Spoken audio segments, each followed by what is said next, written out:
Hello, ang title ng video ito ay Ang Ibigin ang Diyos ay ang Pagiging Mabait. Paano mahalin ng Diyos? Ang pag-ibig ay maging mabait. Ibig sabihin sa mabait, kinikilala na siya ay Diyos at ikaw ay hindi. Ibinibigay sa Kanya ang lahat ng paggalang, karangalan, kaluwalhatian at papuri. Halimbawa, tulad ng isang guro na naghihikayat, sumusuporta at nagtuturo sa mga mag-aaral kung paano makapasa sa klase.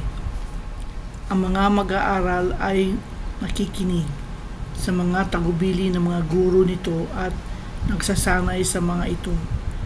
Bilang resulta ay nakapasa ito sa klase. Sinasabi ng Diyos sa iyo, tanggapin at aminin ang katotohanan na siya ay Diyos at hindi ikaw. Pagkatapos, sundin mo ang lahat ng sinasabi niya sa iyo. Matuto at magsanay kung paano siya mahalin, kung paano magmahal tulad niya at magbunga ng banal na espiritu sa iyong buhay. Ang pinakadakilang paraan ng pagsamba upang luwalhatiin at purihin ang Ama, Diyos, ay ang pagsunod sa Kanyang kalooban. Ang paggalang sa Diyos ay ang pagiging masigasig sa kung ano ang Kanyang sinasabi sa iyo na gawin.